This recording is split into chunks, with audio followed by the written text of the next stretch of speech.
Well, good evening and welcome everyone to Blue Sunday here on the In the Blue Corner channel. This is Vince Lochisano with you, accompanied by the one and only Chris Beach here on the left of screen. Back in the control room where you belong, Beachy, back in the back cave. We missed you last week, but we certainly thank Debbie Pelty for chipping in and covering for you last week, that's for sure.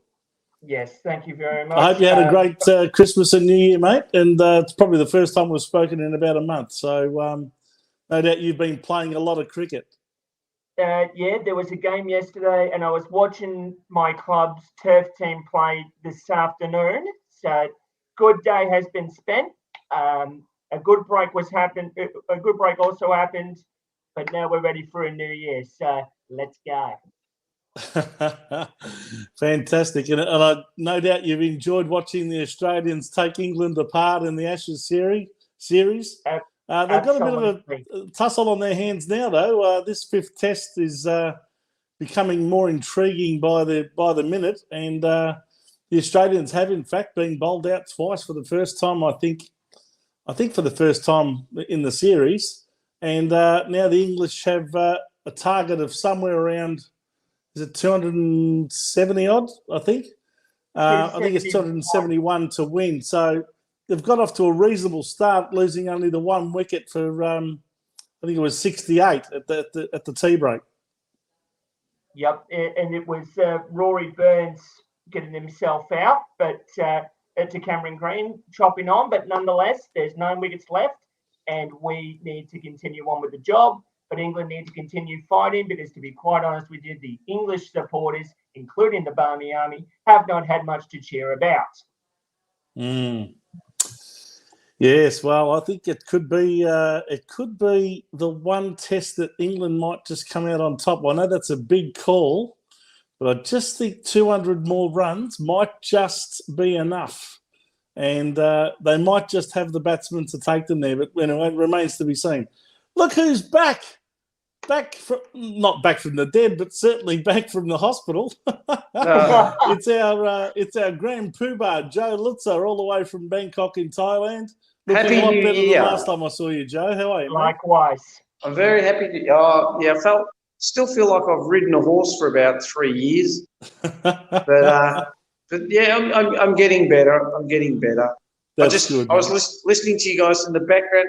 Beachy, we don't want the Poms to win, do we? I don't want to give the Barmy Army anything to celebrate. Of course not. 5-0 whitewash is what we wanted. Yeah, well, the last test we couldn't get it done. The last test we were one wicket short of winning because we all the drop catches late. In the second innings. As Beachy will tell you, catches win matches. Yes, we certainly dropped enough. And I didn't see the batting this morning. I was just watching it in the background. We must have been appalling. Or the wicket's very green. Which one is it? I doubt the bowling would have been brilliant. I know that there's a fair bit in the pitch, isn't there, Beachy? I mean, there's a bit there for the bowlers. Yeah, I mean, Wood took 5+. So, he's done well to get what he's got. But at the end of the day now, you could say that's a little too late for the English because the series was already wrapped up at the MCG, which your boy went to. So I was very happy to watch that disintegrate within the hour of day 3. Never mind. Hey, listen, I can't be long, but I just want to ask a question. It's not cricket related, and I know you don't like chopping and changing. But what's the reaction been to Djokovic being giving the big boot?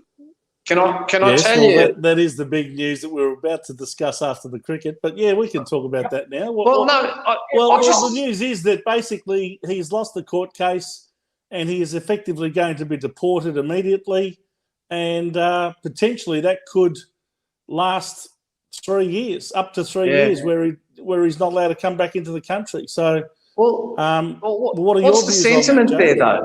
Well, the funny thing is, I was out last night. I was watching my beloved Chelsea lose again. And, we're all sitting in the pub because we're only allowed to go to the pubs here till 10 p.m. and then everything shuts. And every single foreigner I spoke to said that he should be kicked out of the country. And they all agreed with the Australian government. And some of them weren't vaccinated either. They just said, well, look, they thought that the government handled it quite poorly, which, I mean, I guess I'm not in the government, so I can't say yes or no, but everyone there was like, well, all these other poor people have been forced to get vaccinated and they lose their jobs, so why should he be any different?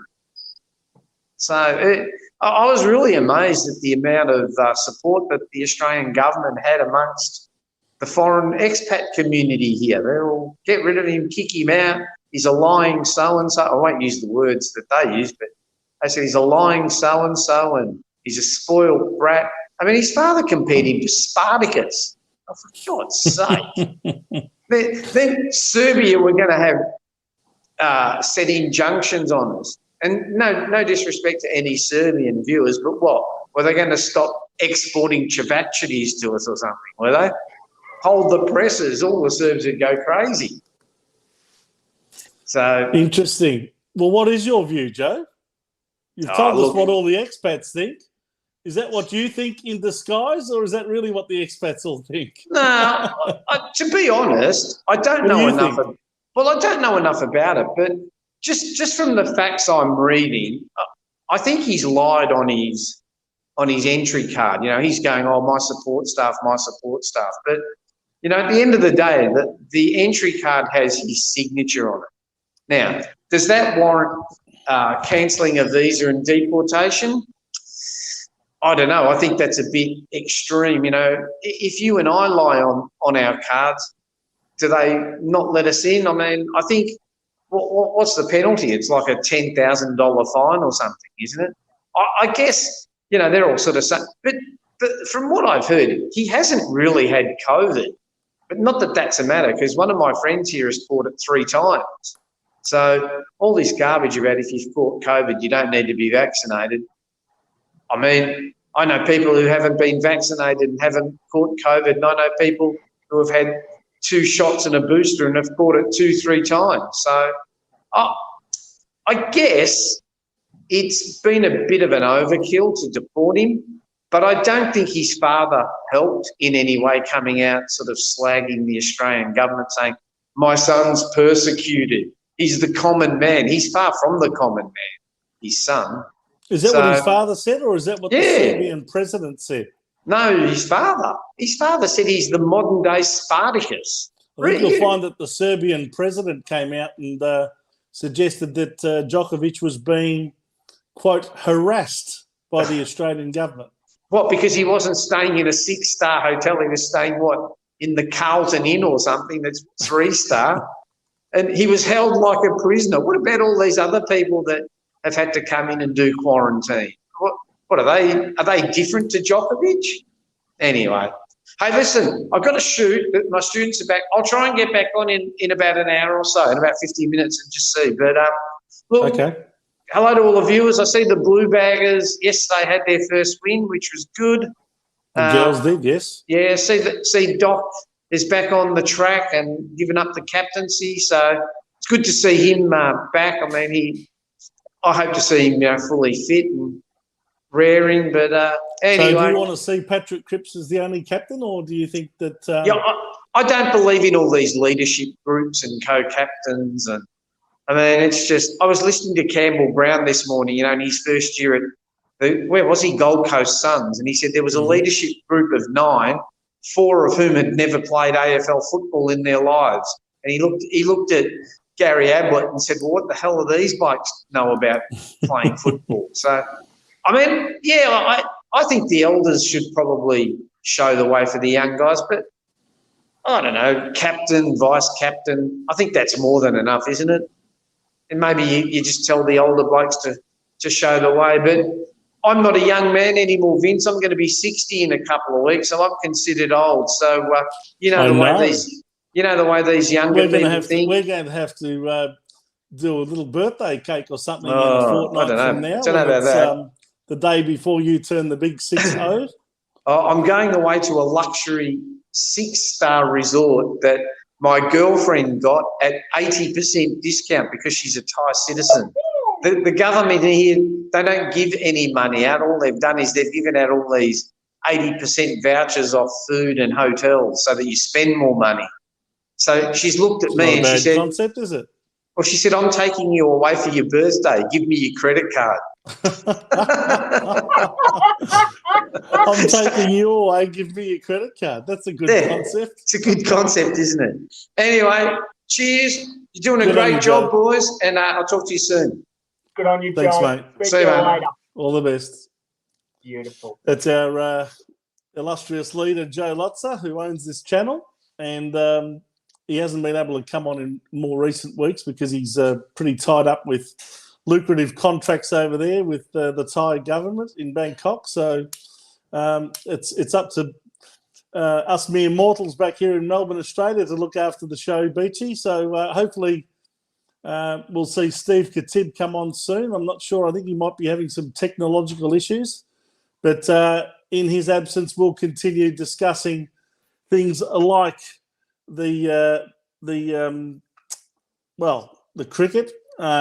I think before we discuss tennis, let's talk about the Ashes. Yes.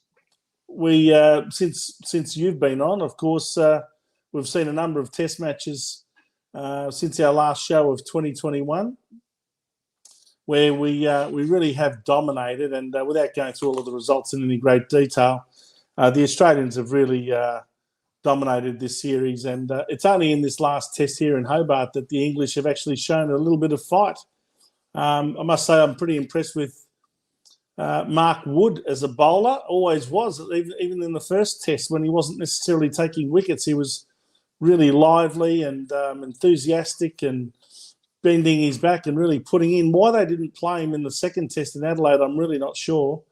I think there was a lot of pressure to play Jimmy Anderson and Stuart Broad, but why they left him out, I'm not quite sure. But he's certainly proven that he's worthy of a spot in that team, taking 6 wickets in the Australian second innings. Do you want to give us a bit of a rundown of this 5th test in Hobart?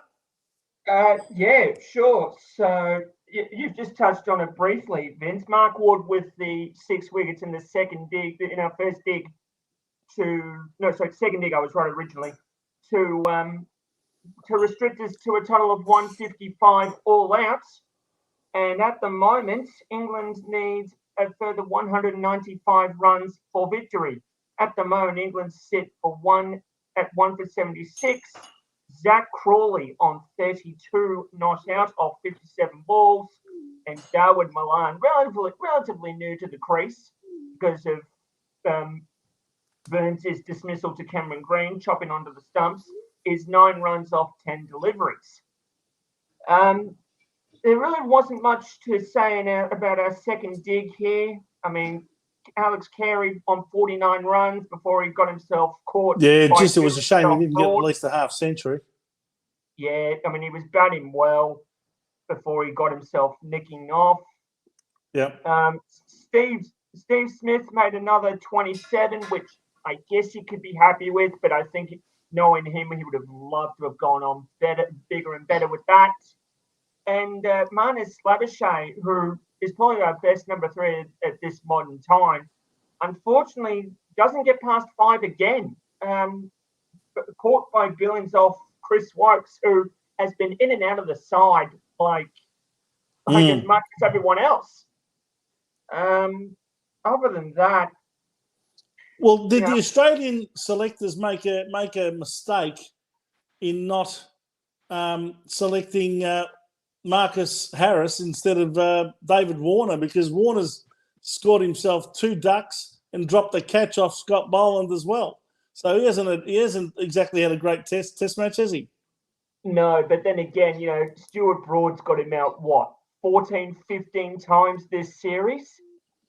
You could say Broad has him in his pocket, and he's continued to have him in his pocket since the last Ashes series up in England.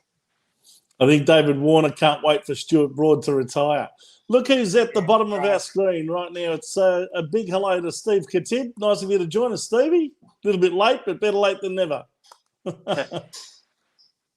That's right. Apologies, Vince. Just had some technical challenges.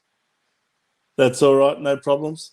we're just discussing the fifth test in Hobart, the pink ball day-nighter. It's becoming a bit of a trend now. So 2 out of the 5 tests are pink ball tests, the way things stand at the moment. But England certainly showing a lot more fight in this particular test, that's for sure. Absolutely. Probably disappointing for me just on that on the current test is just some of the shots that have been played, especially considering it's essentially a green top wicket. You know, I've seen more cross bat shots and poor footwork and agricultural style, batsmen batting techniques more in a 2020 game than you'd think in an actual 5-day encounter, especially as I said on a wicket that's got more in it for the bowlers and the batsmen. It's just amazing that the lack of discipline. Whether that's a psychological thing for the Australians, I'm not sure. Obviously they've got the series wrapped up, and this is just a dead rubber or a novelty test. But that's been the disappointing thing for mine. I don't think they've valued their wicket at all, the Australians. Yeah, so I think some of them are getting quite sloppy in the way they're going about their batting, and Khawaja made 6 in the first innings and 11 in the second. As I said before, David Warner 2 ducks. Steve Smith even. I mean, he made a duck in the first innings and 27 in the second. So they're hardly great figures, are they? Most of the others got at least a start in both innings. Yep. But that first innings, to see Warner go for a duck, Steve Smith go for a duck, Khawaja go for 6, and then in the second innings, Warner get another duck, Khawaja 11, Marnus Labuschagne only 5. Even Travis Head only got 8 in the second innings. So there's a few worrying little signs there. I would have thought that they'd want to Travis Head tidy up on before they go to their next next challenge. And in that first innings, Travis Head probably wallpapered over the cracks a bit, didn't he, with that score, because the rest of the team really did let the side down from a batting perspective. If it wasn't the Heads, exactly right. Score, England would be well on top. Well, on the other side of things, of course, the bowlers have performed well. Pat Cummins got 4 wickets in the first innings and Mitchell Starc got 3. Finally, Scotty Boland, although I thought he bowled really well and he should have had at least 2 or 3 wickets, because he had 2 catches in the slips dropped off of his bowling, one by David Warner and the other one by who was the other batsman that came? Oh, it was Khawaja dropped one. Yeah, that's right. Yep. Around about third slip. I think those slips are too close together. No wonder they're almost getting in each other's way. But so Scotty really should have had at least another 2 or 3 wickets there. So ended up with 1 because of the drop catches. But in the second innings, they're all struggling a bit. Cameron Green's the only one who's got 1 wicket, getting Rory Burns out bowled. But even that was a bit of a stroke of luck coming off the bottom of his bat and back onto the stumps. But England are doing well, 1 for 82, and they have to score 270 or 271 to win. So I think it's within their reach if they're good enough. That's going to be the question. If they're good enough as a batting unit and hold their nerve, there's plenty of time left. I mean, you got 2 more days after today. So it won't go into a 5th day. It'll either be won tomorrow, or lost, one or the other. Yeah, you'd expect one of their best batsmen, either Root or Stokes, to do well and put at least a 50 on the board. You pencil almost that in, and then that makes it very difficult for Australia, because they're going to really need some good bowling to knock them over. Indeed. In fact, I dare say if Root doesn't get an opportunity to bat shortly with 190 odd runs to get, he probably misses a chance to score his only 100 in Australia if he's good enough to make 100. That is, he still hasn't made a century in this country. So I just get the funny feeling that England might just pull it off this time. But anyway, the ball's still swinging around, and at night it does it even more over there on that Blundstone Arena surface. So we'll see what pans out. But so far, 1 for 82, and it'll be intriguing cricket for the rest of the night and heading into tomorrow morning. All right, guys. We've also got the Big Bash League getting towards the end there, Beachy. We see, I guess, the finals teams, the top 5 out of those 8 teams will make the finals, but we certainly have a runaway leader at the moment, but they're not totally infallible.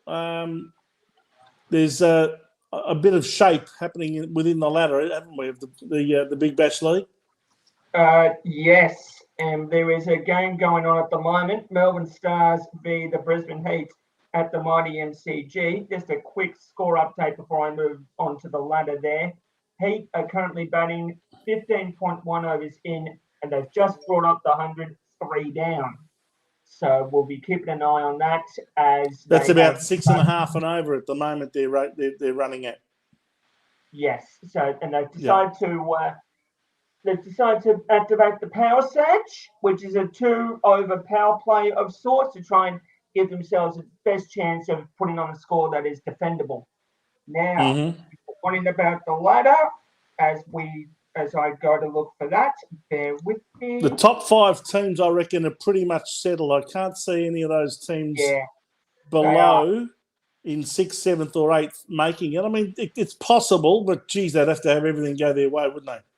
Exactly. And I mean, the Stars played yesterday against the Adelaide Strikers, which was crucial to their campaign. And unfortunately, the Stars just couldn't quite get it done at the Adelaide Oval when the Strikers just knocked them off by 23 runs. 6 for 155 against 8 for 132. The Stars needed that to even stay a remote chance of making it into the top 5. But that loss, I reckon, has pretty much ended their season. And the other Melbourne team is struggling at the bottom of the ladder, the Renegades. Yes, and they play on the 18th of Jan against the Hobart Hurricanes at Dockland Stadium. So it's an away game for them at their home stadium, would you believe it? So, well, the last time they played the Hurricanes at that same stadium, only about a couple of weeks ago, a batsman by the name of Ben McDermott came on and absolutely whacked the ball all around Marvel Stadium and scored a century. So that's for Hobart Hurricanes. I can't see the Renegades beating them. I think that the top 5, it may change in terms of who's 2nd, 3rd or 4th, etc. But I think that the top 5 is pretty much settled. You've got Perth Scorchers at the top. Currently, you've got the Sydney Sixers and the Sydney Thunder both together on 31 points. In 2nd and 3rd. Adelaide Strikers are on 24, and so are the Hobart Hurricanes on 24 with a game in hand.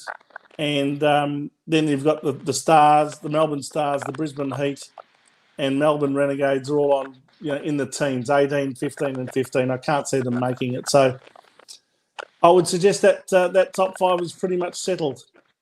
No, exactly. And I've just seen another wicket fall for the Brisbane Heat. Glenn Maxwell has run back, taken it one-handed off the bowling of Nathan Coulter-Nile, and he's added a somersault with it for the Mayo, which is absolutely amazing to take, because he's gone back with the flight of it, stuck out the hand, and it has just stuck. So who was it that took the catch? Maxwell. Glenn Maxwell. Oh, Glenn Maxwell. What a great batsman and fielder he is, yeah. So at the moment, the Heat now sit at 4 for 103 with 15.5 overs completed. So one more ball on this over to go. Rightio. Well, the Melbourne Stars are starting to come good, but it might be a little too late, I think. Too late at this stage of the season. It has also been knocked around by all of these COVID restrictions and players having to sit out games because they're close contacts of people and all of that sort of thing. So it's unfortunate, but they've managed to keep the competition going. They've had to create this bubble in Melbourne, Steve, as you've probably noticed, with a whole heap of teams coming here now, playing games at the Geelong home ground, Junction Oval, Marvel Stadium and the MCG, 4 different venues to play these Big Bash League games, and it certainly has given a lot of people that are able to attend a bit of fun. But they're still playing a few games at the Adelaide Oval and at the Gabba. But I think was it Sydney? Were they playing in Sydney? I'm not sure, but certainly Perth's out of the equation because that's like getting into Nazi Germany 1939. So in Perth. But do you think you are allowed to laugh at that, Steve? Yeah. Do you think the season's too long though? And that's been a question about the Big Bash. Essentially having a more compact season rather than the elongated season that they currently have. I don't know about that. Look, I'll be honest with you. I've actually enjoyed having that little bit of, I guess it's more entertainment associated with BBL when the test matches are on. I mean, don't get me wrong. I'm a big fan of test matches, and not everyone is a fan of the long form of the game over 5 days. They find it a bit long and monotonous. But I think if you're looking as a cricket fan for a bit of balance, the BBL provides you with that. And look, I don't see a problem with it. I think it's good that they have these matches continuing throughout the course of the Test match series, whoever we're playing, creates something. Well, at least it gives us something to watch. That's for sure. So, Vince, would you say then that the 50 over form of the game then is almost that caught in the middle now? It's almost somewhat redundant as a result, and they tend to play that in a more compact format, almost as a sort of a round robin situation.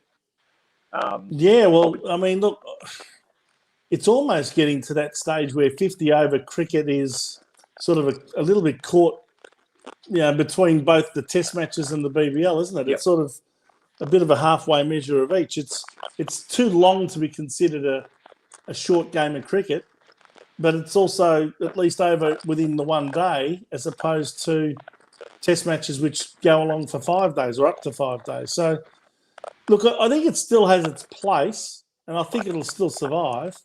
I'm just not sure that it has the following to the extent that it might have once had when it first came on the scene. I remember when we first started watching one-day cricket, and you and I are old enough to remember this, and certainly Beachy's not. But back in the the late 70s and early 80s, when a bloke called Kerry Packer created a competition called World Series Cricket, that was just fantastic. That was. I remember everyone was into 50 overs a side cricket back then. Yep, all of those VFL Park, the Sydney Showgrounds, the pink West Indies uniforms. It was just amazing, wasn't it? Yeah, it was great. And look, once they started playing these matches under lights, I think that's what really changed the whole landscape of cricket. But we still play 50 overs a side cricket now, and it's still managed to survive over at least the last 40 to 45 years, and it's still going to retain its place. Don't worry about that. It's still a different form of cricket to the 2020 Big Bash type format. Anyway, we'll move along from cricket. I think we've probably discussed that enough, other than to point out that a couple of things.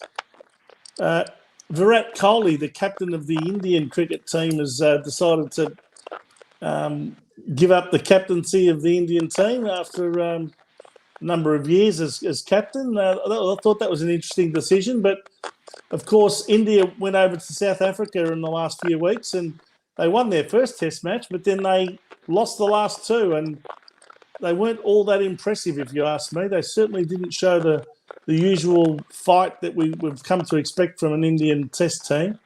And the South Africans knocked them off on home soil.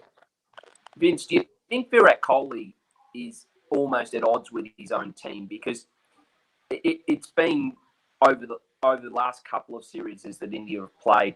He's almost called his team out for not being hard enough, not valuing the cap or the badge, the honour of wearing it, and now he's sort of turning more on the match referees and so forth. Where he's about certain decisions that are being reviewed and certain other decisions that are not.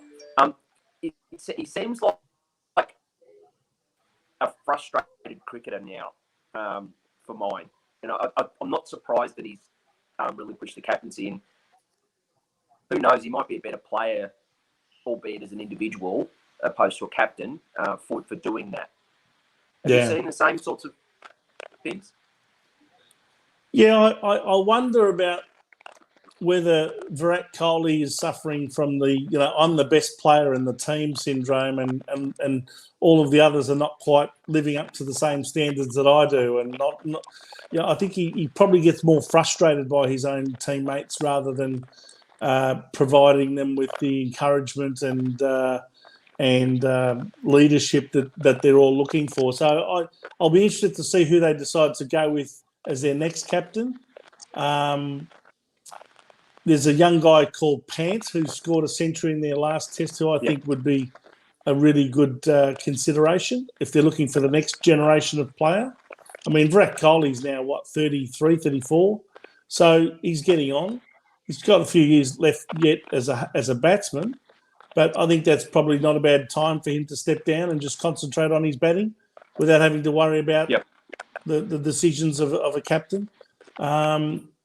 And having to, if you like, be an on-field coach, if you like, or on-field leader for the rest of the team. Yeah. He can just concentrate on himself now. Rahani's another one that could probably take over as captain. He was Kohli's vice-captain, if you recall, when India came here to Australia and played the Test series. So I think it's probably a good time, now that they've lost that series to South Africa, for a bit of renewal within the Indian team. The other thing I should mention is that the New Zealand Test team had a really intriguing 2-test series with Bangladesh, as they had most years. And for the first time in 18 Test series, they lost a test, of course, to Bangladesh in the first test. We mentioned that last week. But this week they came back and showed what they were really made of, and they knocked over Bangladesh twice for less than what they scored in their first innings. And that was a very comprehensive victory in Christchurch. And it was great to see Ross Taylor, who's really been a stalwart of the New Zealand team and the batting lineup, go out in style. It was his last test. And do you know the very last thing he did in Test cricket? He took a wicket. He took a wicket. Well done, Beachy. He took his third wicket, only his third ever wicket, by getting the very last wicket in the match. He's only just a very tame off spinner, but he threw it up, and the Bangladeshi batsman had a whack at it, and it went straight up in the air, and it was caught by the captain, Tom Latham, and that was a fantastic way for Ross Taylor to go out and sign off his Test career, which has been a fantastic Test career. It really, if you have a look at the numbers, he's been amazing for New Zealand over a number of years. So now he can retire, and now there's a spot there for someone else within the New Zealand team. But of course, they've got their captain Kane Williamson due to come back. He did not play in any of those tests, so Tom Latham certainly did an admirable job in his absence. Anyway, that's enough about cricket. Let's go and talk about our AFLW team, shall we? The girls had a big win yesterday against Geelong down at the GM HBA Stadium. I'm not sure if Debbie's watching. Maybe she can come on and tell us what she thought of the game. She probably isn't watching right now. But, the Carlton girls certainly seem to be in control of this match for most of it. And it was promoted as the big stoush between the Prasparkas sisters. Maddie Prasparkas playing for Carlton and her younger sister Georgie playing for Geelong.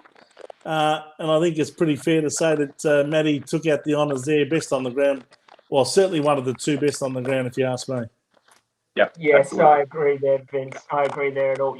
29. Should just touches, repeat the score. Carlton 4-7-31, defeated Geelong 2-5-17. So a 14-point victory. What did you make of the game, guys? So basically, go Steve. Sorry, Betchy. You go. There you are. You go. It was close towards the end. Carlton couldn't really put them away, I thought. Geelong got to within that sort of a kick or 7 points, I think it was, in the middle stages of that last quarter, and you thought, it was just a bit close for comfort there. But overall, I think Carlton had too much class across the ground with Maddie Prespakis and Georgia G and some of the other players all sort of combining well. It was a good confidence builder for Carlton after obviously that first loss to Collingwood the week before. So, and look, I was impressed with Maddie Prespakis' performance. Albeit Geelong aren't necessarily at this stage the strongest AFLW side, but Carlton did what they had to do to win. Yeah, I think that's pretty well summed up. What did you make of the game, Chris? What were the highlights for you? So, look, I echo what Steve said. Maddie Prespakis was pretty much the standout for us. She's usually the midfield general for us to go forward. Our single captain, of course, Karen Harrington. Yeah, she was dominant down back, and it was probably given the player of the match performance.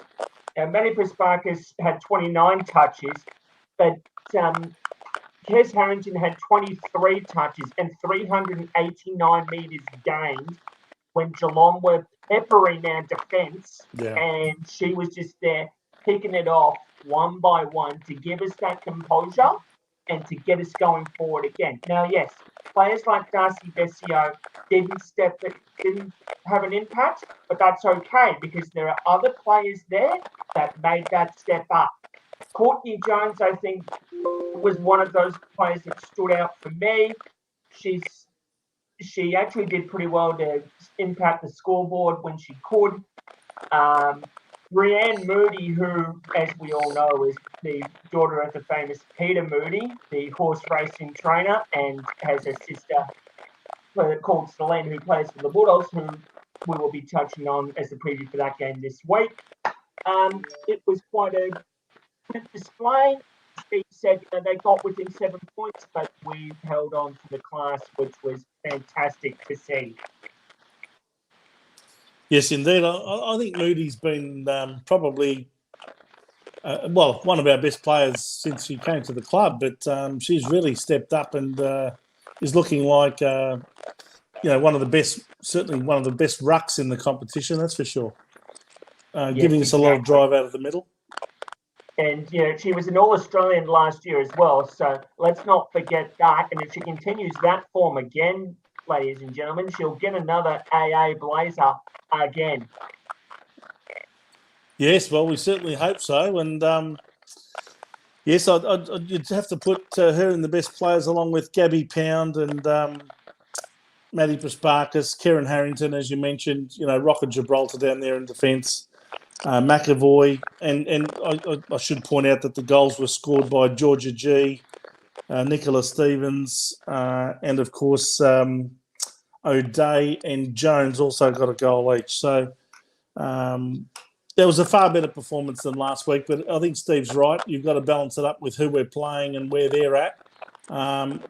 So I guess it was a win that you would expect us to have.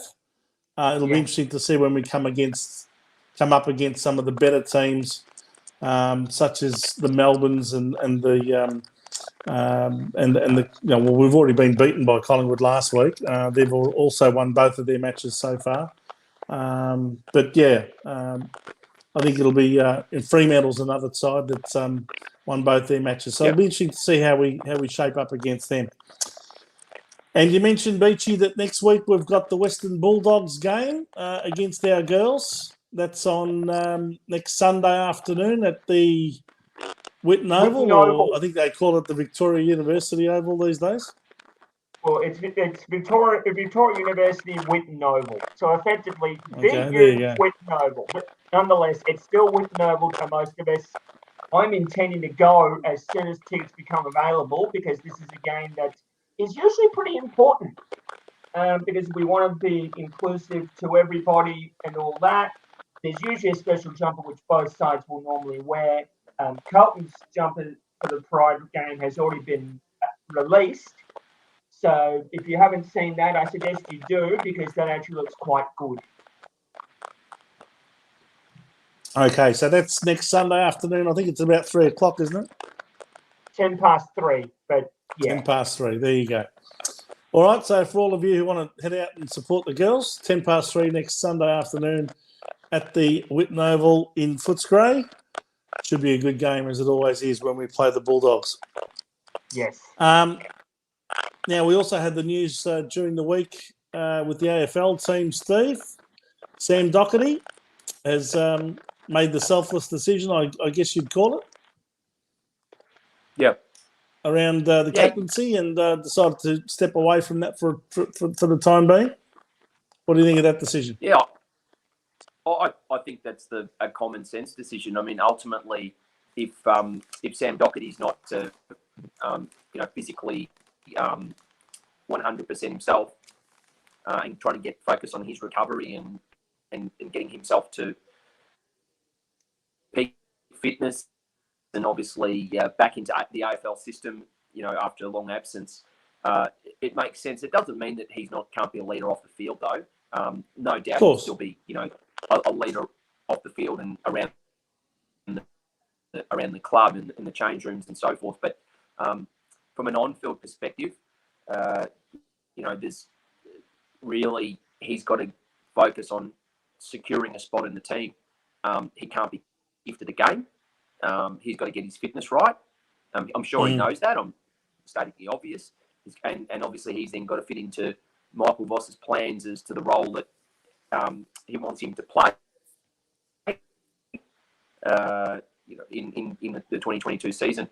I think the interesting questions now are going to be who takes that role over. Will it be a temporary role? If Doherty does he get the captaincy back again in a year's time if he suddenly recaptures his form to pre his health issues or what? I don't think there's any promises. I don't think there's any promises about that.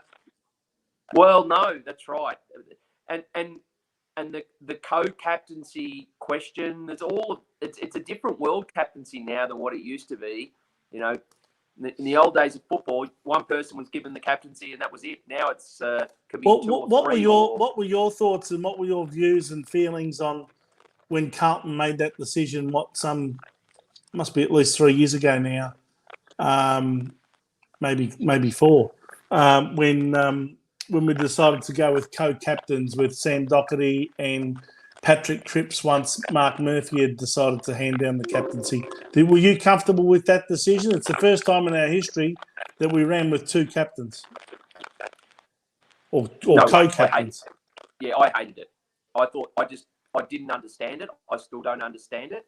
I know it's part of the modern way, so to speak, but essentially you have a vice captain, a leadership group, and a captain, and that's one person for mine. I don't think it can be 2. That doesn't mean the other person that's the vice captain doesn't play a very, very important role. But I'm not comfortable with it. But I'm not one of these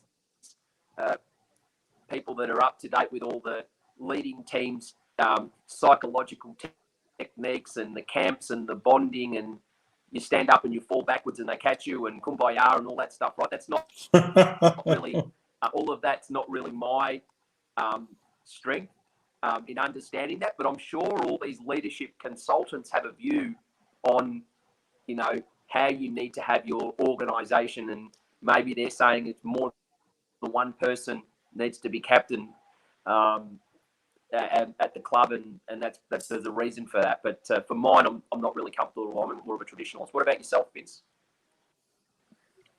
Is that like all these companies that take your football team out on pre-season camps, like in Adelaide? Oh, let's not go there.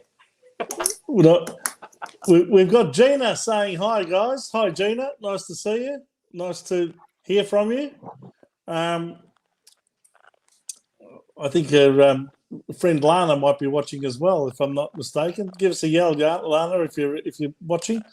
Yeah, look, I'm not a favourite of co-captains. I've always been a fan of having the one figurehead. And I think Carlton's most successful periods of time have been when we've had a strong leader.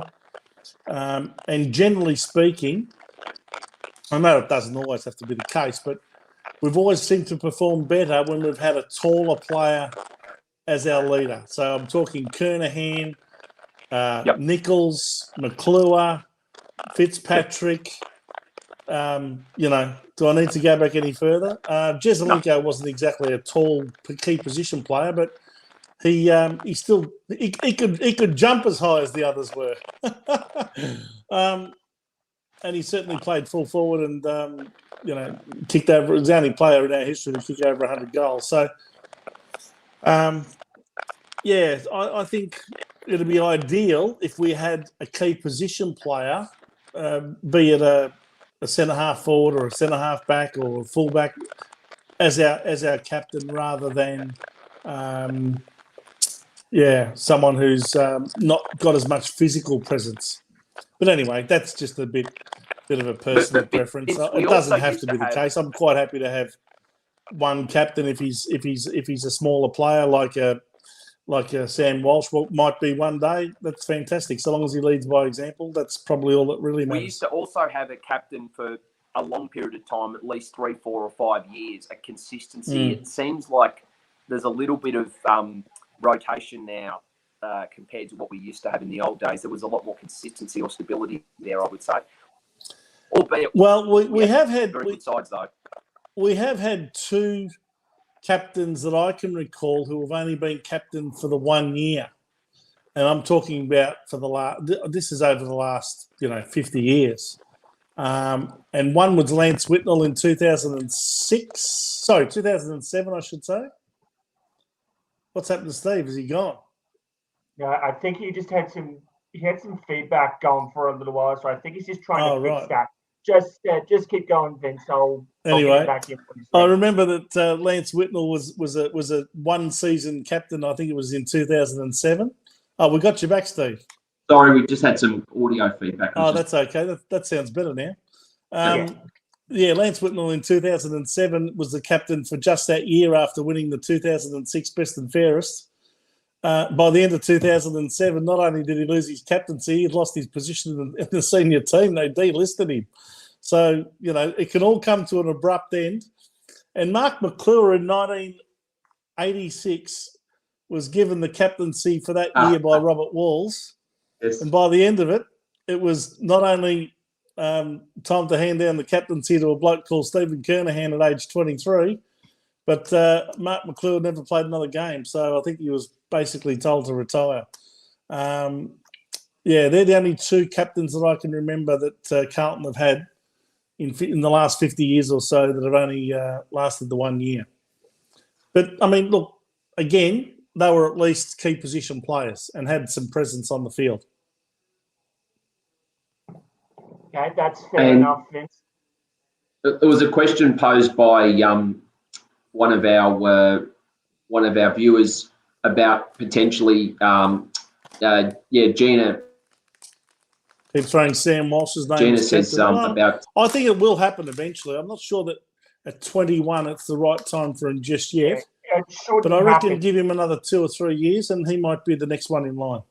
Yeah, it shouldn't happen straight away is the short point because you're putting too much pressure on him and then, it just goes from there because we've had a habit of doing this to players and it's then affected them down the line. Now, Sandra mentioned another name as well, which I found interesting. And considering this guy's had a bit more experience now under his belt, she's mentioned Jacob Weidering. Gentlemen, let's discuss it. Yep. Yeah, I think he's a perfect candidate.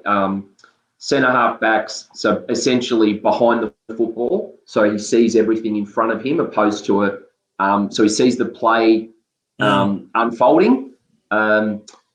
Controls the ground, I would say. Mature, I think he's probably training standards, albeit a very different player, but training standards would be the same as Sam Walsh's, considering what he has to do for his body. I know that he's sort of a clean-cut, clean living type of person, if you know what I'm trying to say. Off the field, he's sort of a stable. You're not going to find him in a fight in a bar at 2 or 3 in the morning. Is that what you're trying to say? No. That's absolutely not saying that type of not saying you don't need to have your own individual flair, but I think his maturity is way beyond his years, and that was always called out.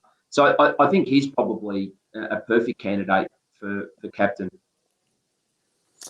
Yeah, look, I think if Walsh, for example, let's just say Cripps gave it up at the end of 2022, I would be reluctant to give it to Walsh straight away. I'd rather give it to someone like Weidering and have Walsh as his deputy for 2 or 3 years. Yeah, that's how I would go. And then see how it works out. You don't have to have a definite time frame for everything to happen right now. So I think Weidering's earned that opportunity. I'll tell you another guy who's starting to show some really good signs as a leader. Something I picked up this year. Not this year, last year. It was Harry Mackay. I think Harry is starting to show some real maturity as a person and as a player on the field. And I think I'd be considering him as part of a leadership group if he's not already been considered for that now. Well, I think you raise an interesting point there, Vince, that the captain of a club doesn't have to be the best player necessarily. No. And I think that's the thing that, the average supporter defaults to all the time is best player, captain. Well, maybe, but it's more about, you've got to be a decent player and be able to influence a game, but it's more about how you can influence the players, the group around you, and not just influence them, Monday to Friday, but during a game, what can you do in an actual game situation? Yeah. So I think that, I think that you're right. And a proper football department, a proper club with a very good program would have naturally, and again, I'm not a leadership consultant, as I said earlier, so asterisk there, but you'd have a nursery ground of potential leaders, and they would probably go through a leadership group. And then from that leadership group pool, you'd have a vice captain and a captain. And I think it would sort of work through that way. So I think what you're saying is right about Harry Mackay. You could potentially put him in, if he's not already in that leadership group, and then see how he performs with that extra responsibility. And then there's your pool of candidates for your vice and captain positions. Yep. Well, it'll be interesting to see how Paddy Cripps does it solo. How he I guess copes with the sole responsibility rather than having it shared with Doherty, and how he performs as a player under Michael Boss, and whether there's any change in what we've seen over the last couple of years. Because I think even Patrick himself would admit that in 2020 and 2021, he hasn't played to his capacity or anything close to his capacity. He's had good games, but he's also had some pretty ordinary ones as well. So he's certainly not at the same level that he was when he was blitzing in 2018 and 2019 and getting into the All-Australian side and, getting, Lee Matthews Trophy. What is it? The Lee Matthews Trophy or the Lee Matthews Medal at the end of the year for the best player as judged by the players themselves.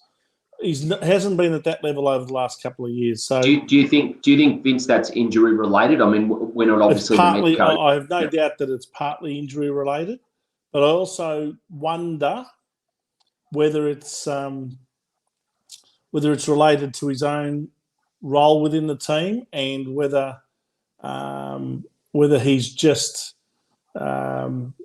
lost a bit of confidence with what he does and how he does it and what he ought to be doing to get the most out of himself. I think some of the rules that have been introduced by the AFL have not necessarily helped those contested ball players because the AFL is so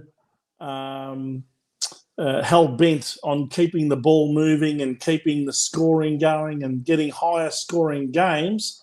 It's taken the contested ball player away from the actual, even this standing on the mark rule, that has freed up a lot more play. And I think it's those real in close contested ball players that have probably suffered the most as a result of some of those rule changes. So that makes, I guess, Patrick Cripps, it'll force him to reevaluate how best to go about his game and how to get the best out of himself. Yeah, look, I'd agree with you there, Vince. I think there's a pressure upon him too in a bang average team. To be honest, let's be frank about it. Yeah. I mean, that takes its toll after a while. Well, the burden was shouldered to him, really. I mean, every one of the 22 players needs to take that responsibility, but naturally, there's always going to be more on a player, a captain, and player. But I also think that Patrick Cripps is now entering the second half of his career. And, you know, if you have a look at what he did between the ages of 18 and 24,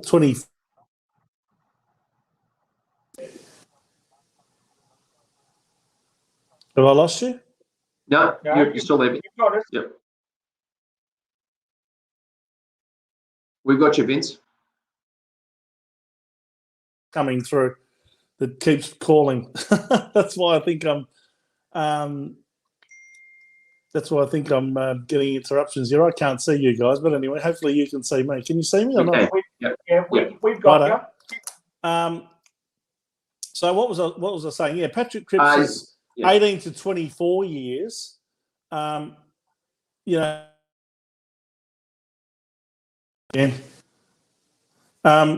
produced. Just give me 1 sec, guys. While you do that, Vince, I'll add to what you've said. I think you're right. Yeah. I think you're right regarding. Yep. Can you I think you're right regarding the second stage of his career. Vince just dropped off. I think it's more about him hitting the scoreboard potentially a little bit more now, not purely playing, in the midfield as a contested ball player, but potentially, as he was experimented with being moved up forward to play cameo roles there, other roles around the ground. So hopefully we can get a bit more depth and a bit more experience around him to allow him to play multiple positions and help the team in that way, opposed to just shoulder all the burden by winning the ball and then the give and get handball and then the explosiveness out of the middle that we've sort of expected from him. I think there's been a lot of pressure placed on him to do that. But as Vince had said, he has had a couple of leaner seasons than previously, but we do judge him with very high standards. And everybody would, Steve, because he's been the captain for the last couple of years, and people are expecting the captain to step up most weeks, as people have said. He's been the co-captain with Sam Doherty, and as we've touched on earlier this evening, Sam Doherty has decided to step down from that to try and get himself sorted with, and we wish Sam Doherty the best of luck in his ongoing battle with what's been going on, and hopefully, as he's continuing to beat it, we'll see him back out there very, very soon. Absolutely. And look, on a positive note, how good is it to see Sam Doherty out there training, right? That's the best thing for mine. Exactly. Am I back? We all want to see that. You are. Yeah, you're back, Vince. Sorry, You're guys. I just got You're- hounded. Yeah. I've got to try and work out a way of not allowing these calls to interrupt the show while I'm on using my phone. But Were anyway. they trying to sell you solar panels or something, Vince, were they? No. Just a very persistent daughter who needs to be picked up from somewhere.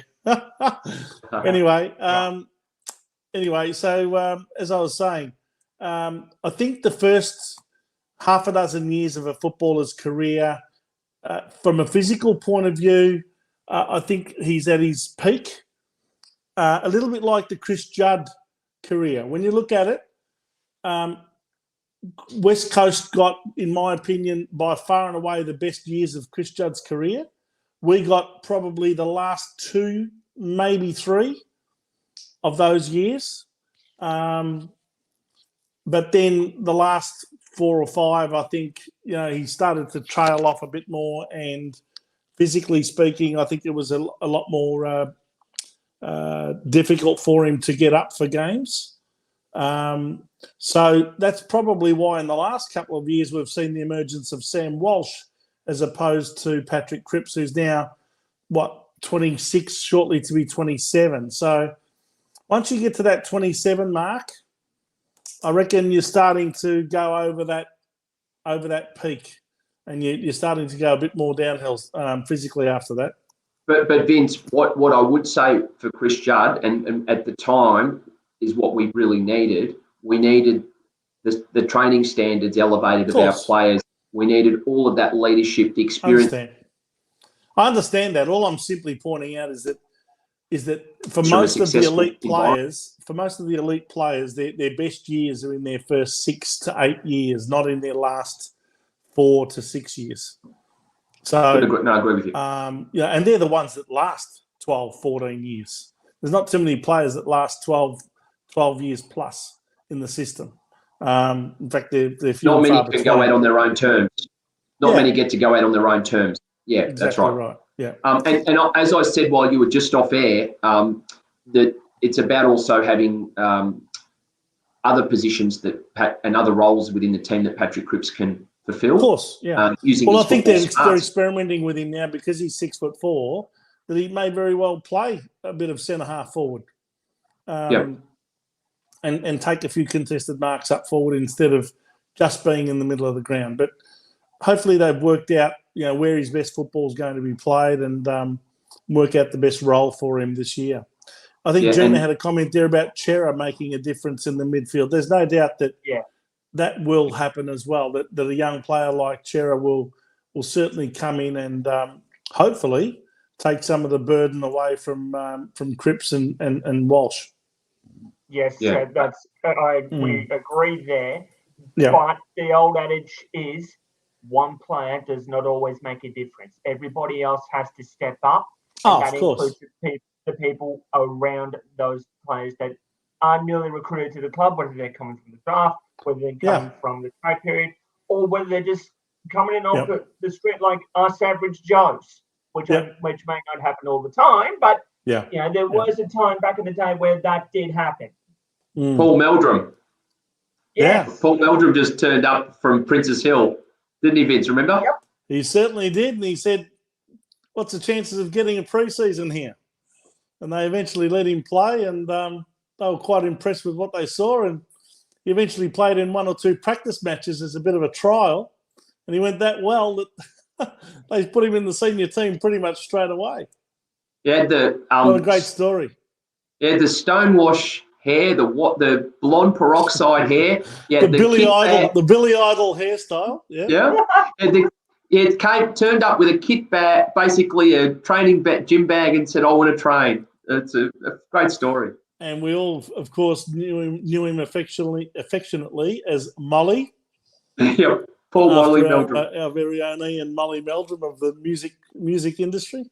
Yeah, but, number 23. Paul Molly Meldrum was a great player back in the 80s, that's for sure. And if you remember, in 1987, he started off in a blaze of glory in our premiership year. And I think after about 7 rounds of football, he was on 15 Brownlow votes with about 5 best on grounds.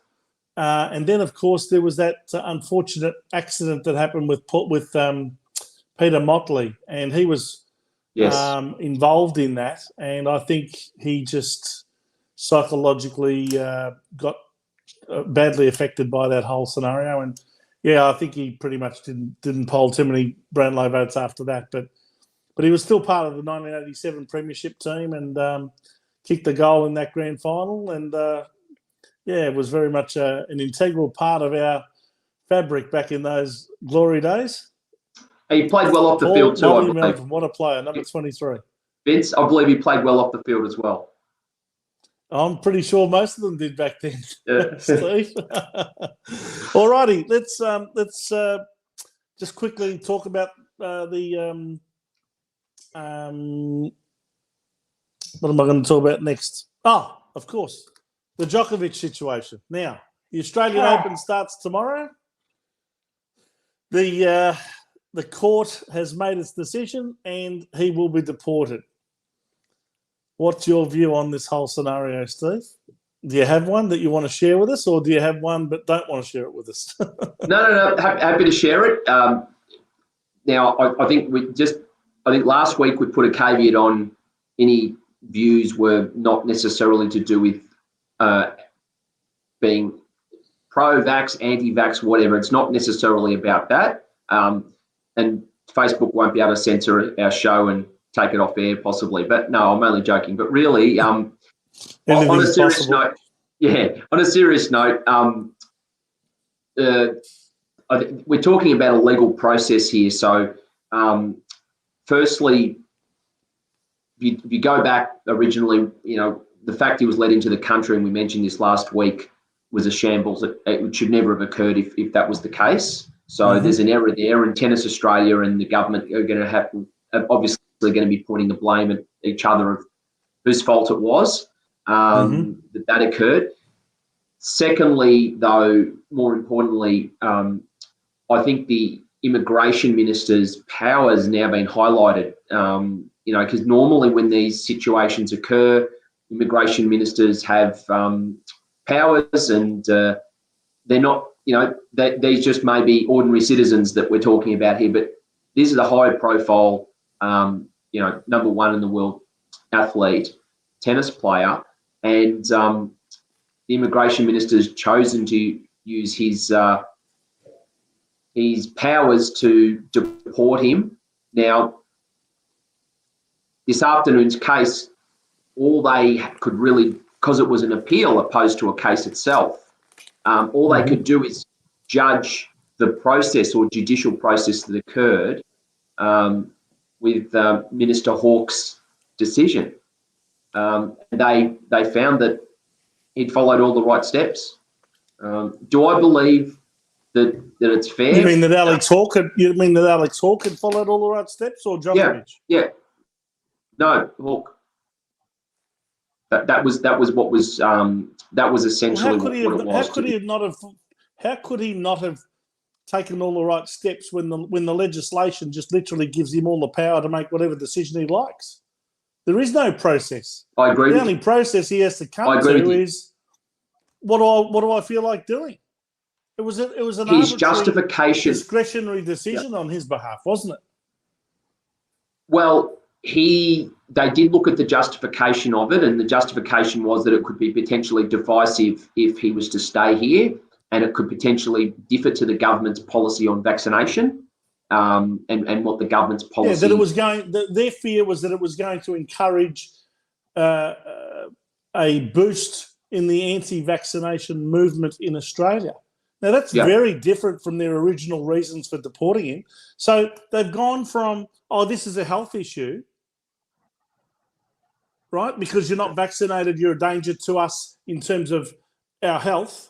I mean, how anyone could think that Novak Djokovic would be a threat to anyone's health when there's about 700,000 people around this country that are already got COVID at the moment, or tested positive in the last week. So, how could one person all of a sudden be a threat to society when all he does is go on a tennis court and play? But put that aside, it's gone from being a health issue to all of a sudden, we don't want to encourage the anti-vaccination movement. That's changing the goalposts along the way, surely. Yes, and that was because originally they had to keep changing the goalposts to engineer the outcome they wanted.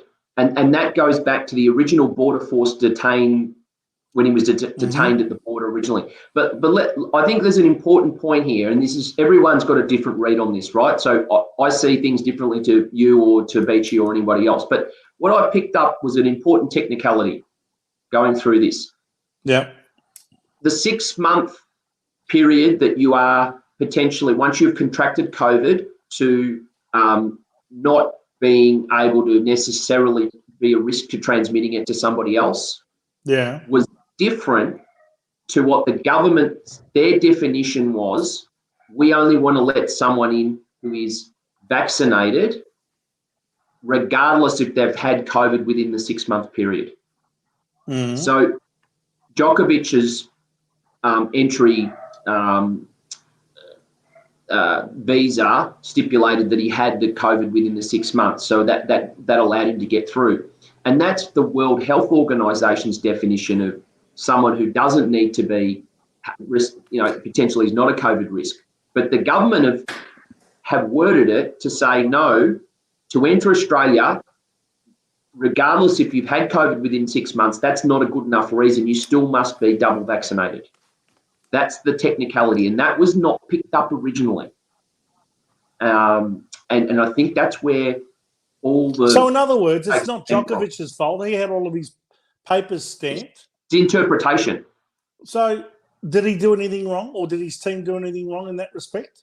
So the only things they did wrong were some of the declarations, Vince. I think whether he talked about 14 days. Were you in Belgrade, in Serbia, in the one country for 14 days? Well, it's been said that you can make mistakes on a border form, and that's not necessarily enough to deport you. So that was one thing. So I think that's really, for mine, it's the interpretation of have you had 2 doses of vaccine versus have you had COVID within 6 months and therefore are not going to transmit it to someone else. The government has chosen to interpret that having had 2 doses of the vaccine is what their entry requirements are, opposed to just, are you a health risk? But now, as you're saying, they're now determining it as you being a health risk to the people, but from a social psychological perspective, that you're somewhat promoting the anti-vax movement. And they're the goalposts that move. So that's what I picked up from it all in looking at it all, but there's lots of different angles that you could look at.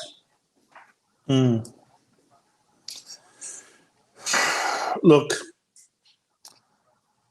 I'm not sure that this is the right program to go into it in any major detail. All I can say is that the whole saga, to me, is just one of the most embarrassing things for this country. I think we look like a joke on the international stage. To have treated this guy the way we have, I think is completely unjustified. A lot of people have been very quick to start venting their spleen and directing a lot of anger in his direction. I mean, we're talking about a guy that only a couple of years ago, put hand in pocket and gave a lot of money to our bushfire appeal and did what he could to support this country through its challenges in that time.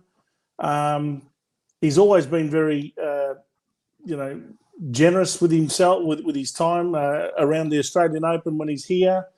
Loves Australia, has only ever spoken well about Australia, etc. I mean, I just find it amazing. A guy who's won 9 times at our Australian Open, who should be looked upon as an icon, really, of the sport of tennis, is treated in such a demeaning way. And how many people have sought to jump into him rather than getting angry at the authorities for some of the most draconian rules that apply to vaccination, because they've had to do it tough. All of a sudden, they've jumped into him because they see that he's getting away with it and being able to play tennis. I just think it's a very sad, very, very sad state of affairs for Australia. But Vince, embarrassing on the international stage. I agree with you, but if that, whatever Australia's stance is, he should never have come into the country. It should never have got to the point where he comes in and gets. Why didn't they do that before they gave him his visa and before they gave him an exemption? Absolutely. But the fact is, they gave him an exemption and they gave him a visa, and that's why he jumped on a plane and came to Australia. And then since he landed here, he's been treated like some sort of second-class citizen. It's embarrassing. And the authoritarian nature by which we've gone about it disgusts me. It's embarrassing to me as an Australian to see that we've treated someone like him in that manner. It is pathetic. We ought to hang our heads in shame that we should treat someone like that, someone like him, in that manner. You'd think he was some sort of criminal. He's not a criminal. What does it say, though, about the government and them trying to play politics with this issue? What it says is that we have become so authoritarian, we've become such a totalitarian regime in this country, whatever side of politics, they're all the bloody same. They've all become, I can't distinguish between the Labor and Liberal parties anymore. They're both as pathetic as each other. No one is standing up for the freedom of the individual. And it's just pathetic that people are being coerced, people are being forced into taking vaccines that they don't want to take, all to protect their own jobs, protect their own livelihood so that they can put food on the table for their families.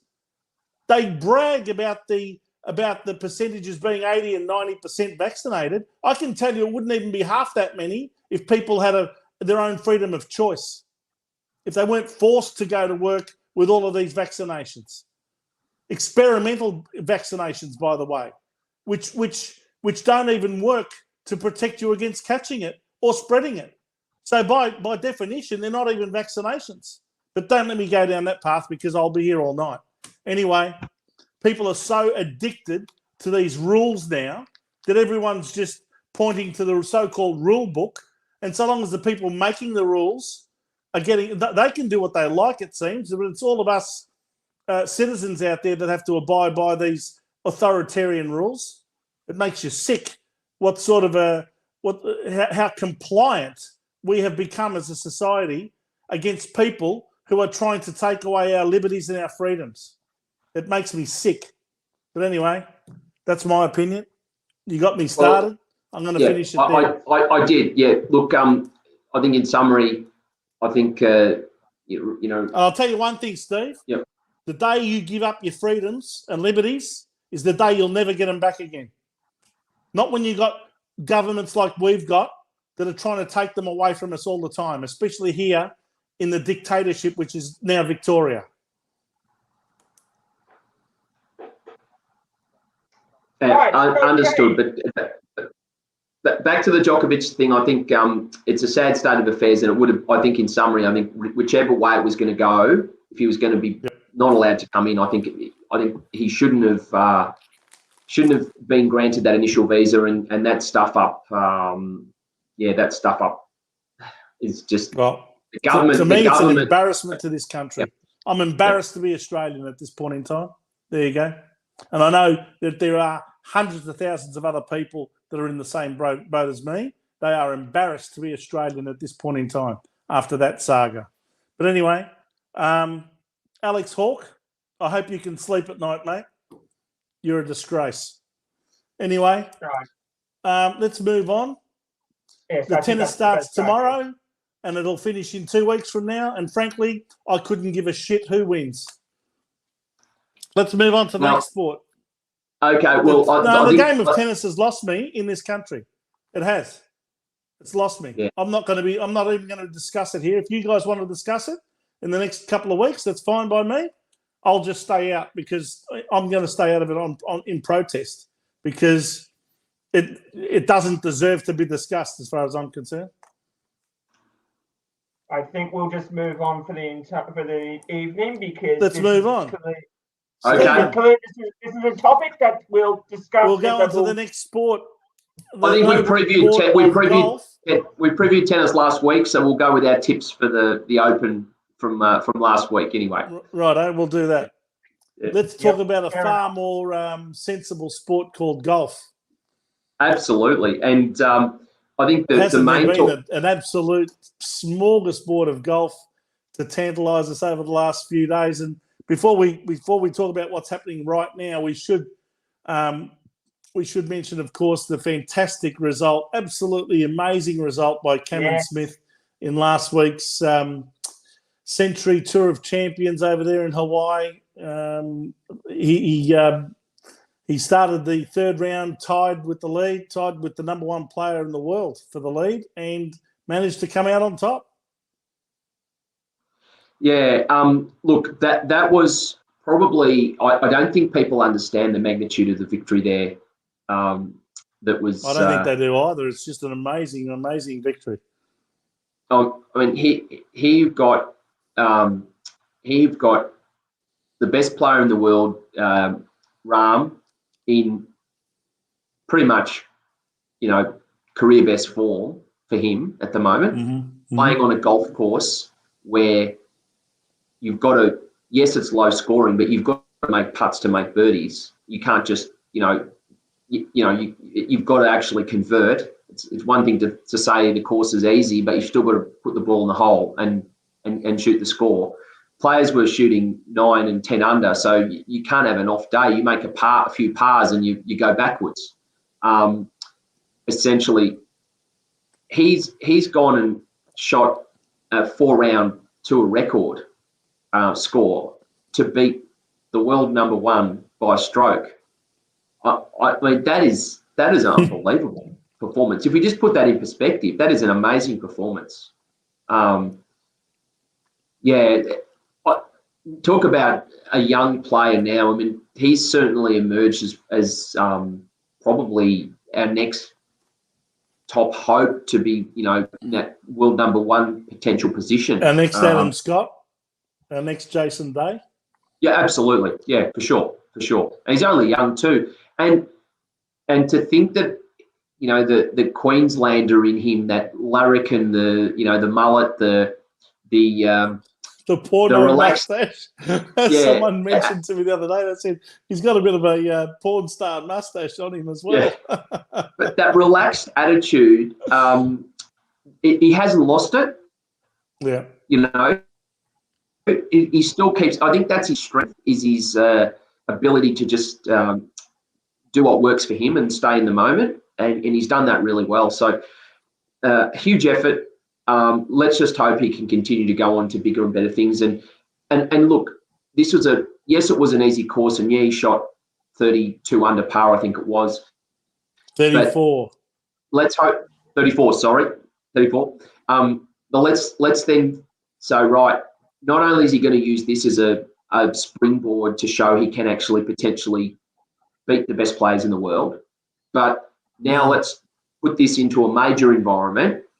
And where the golf course is a lot more difficult, and you may be shooting 4 under par to win, not 34 under par to win. But let's see if he can do it with that mindset, where par is a good score opposed to birdie being a good score, and go from there. And I think that's that next step for him to really then compete in those majors, and from there I think you will see the next Jason Day or Adam Scott for sure. Yeah, it was amazing, really, because before the start of that final round in Hawaii last week, I think it was Ernie Els held the course record at 31 under par for the 4 rounds. Yep. And by the end of that final round, not only had that been surpassed, but it had been surpassed by 3 other players. Yeah. You had Cameron Smith at 34 under, defeating John Rahm from Spain, the number one player in the world, on 33 under. But also, we shouldn't forget that there was another Aussie in outright third position, Matt Jones, who scored 32 under to beat that previous course record over the 4 days. So Matt Jones was only a couple of shots behind both of them and shot a 12 under course record, or equal the course record, 12 under, past 61 in that final round. How stiff is Matt Jones? In any other year, he would have won that tournament by 5 strokes, shooting 32 under. But There you go. But look, good for Matt Jones because he's sort of had a renaissance in his career. He lost his tour card a few years ago and has sort of bounced back now. So he's really at the top end of the leaderboard over the last few weeks. So good luck to him, and let's hope he can continue that form into the season. Indeed. Well, let's talk about this week's Hawaii tournament because, of course, they go back to back. Last week was the Century Tour of Champions, and this week it's the Sony Open. And we have got one Aussie in contention after 3 rounds. We've got the final round happening tomorrow morning our time. Of course, it'll be Sunday afternoon in Hawaii, but Cam Davis is the leading Aussie in this one. Yeah, so Russell Henley's at 18 under par leading.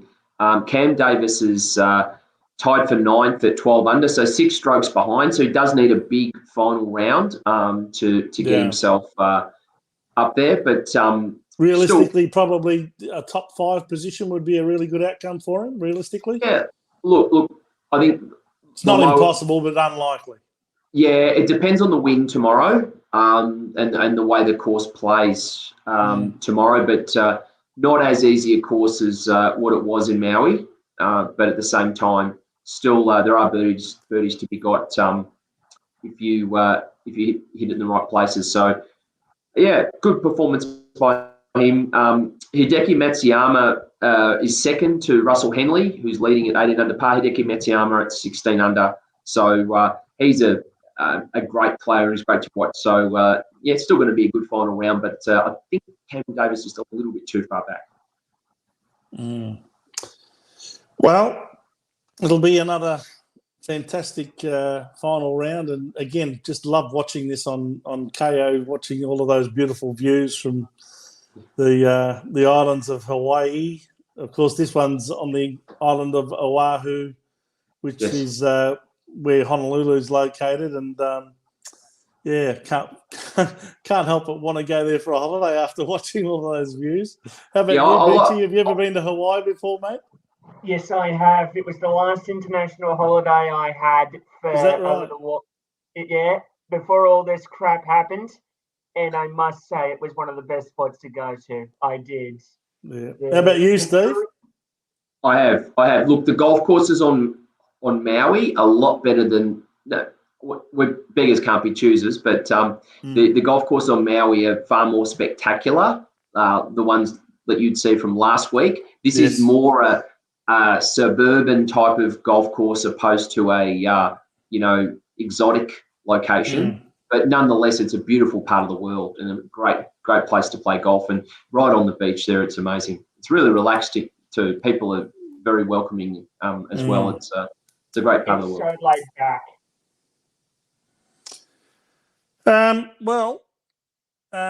We should, apart from wishing Cam Davis all the best in the final round, and we've also got Mark Leishman, haven't we? And trying to think of who the other Aussie is that's in the field. One of the lesser lights, who's back at about probably under 10 under anyway. I think they've also got a chance of getting into the top 10 if they have a really good final round. But we've also got the Australian PGA and Women's PGA that took place here in Brisbane. And that was an interesting concept in itself, playing the men's and women's tournament all together with some of the girls going around with the guys and keeping 2 different leaderboards as they go around the course. Yeah, Royal Queensland is a great golf course. And they've really put a bit of work into that to get it up for the tournament. I thought it was a great concept, really. Yeah. Why not have the guys and girls play the same tournament at the same time? I mean, the girls obviously go by or tee off from an easier tee because they can't hit the ball quite as long as the guys, but that doesn't matter. That's not a big issue. No, not at all. Not at all. I think it's promoting the sport. I mean, if you go to golf clubs all around Australia, you'll see women and men playing golf together. I think a lot of clubs now used to have, men's days or ladies' days, and now they've got rid of that idea. Everyone just plays golf. which I think is a good thing. So yeah, look, it's a great concept. I know the Victorian PGA sort of started that, so yeah, it's good to see. So just from a results perspective, Jediah Morgan, 22 under par, was the winner there at Royal Queensland. So yeah, a really good good performance there. And in the women's Sue O was the winner there as well at 10 under par. So Yeah. Really comprehensive victories for both of them by considerable amount of strokes there. So I'll tell you what, that Jed Morgan who won the men's tournament, I mean, that's an amazing amount of shots he won by. What did he win by? About 11 strokes. 11 strokes. Did you watch him play? This guy is going to be a sensation. Let me tell you. He's got no fear. Oh, you know who he reminded me of? Not only because of the blonde, sort of wavy, curly hair, but the way he reacted to some of his tee shots and putts that went in, and he's like Leighton Hewitt. This is the Leighton Hewitt of golf that we've got on our hands here. This guy is going to really get the attention of the world, I reckon, because he'll hit a tee shot and then he'll go, yeah. I mean, he's got the fist pump happening, and he revs up the crowd, and it's fantastic. And it goes to show, just to give you a glimpse of the psychology, that works for him, and that's his personality. And then you got Cam Smith at, she'll be right, mate, sort of thing. And then you've got Cam Smith reminds me of, even just to look at him, he reminded me of Craig Bradley from the Carlton days of 1986-87. He reminded me of Braddles. The only difference was that he had the porn star mustache, and Braddles never had a mustache. So, but he certainly had the mullet. Cameron Smith mullet would have to challenge the Craig Bradley mullet. I reckon the two of them, the two photos together, would be pretty similar. I'm just picturing Cameron Smith kicking that goal against West Coast from the pitch, running the length of the ground and kicking the live on street end, right? Yeah, well, I'll tell you one thing: Braddles loves the game of golf. That's for sure. He does. He plays a weekly game of golf with Stephen Kernahan and Greg Williams, and occasionally with Mil Hanna and Adrian Gleeson. I think the boys still get together and have a game of golf every week or two. Anyway, enough of that. But I think this young guy, Jed Morgan, Jed Morgan, isn't it? Jed Morgan. Yeah. He's going to be like Leighton Hewitt. I kid you not, he is going to be the Leighton Hewitt of golf. Yeah. With the whole come on and all that sort of stuff. It's going to be great. He's picked up $180,000 prize money, which, it's certainly not the same amount. It's not chicken feed. No, but it's enough to give him a kickstart in his career.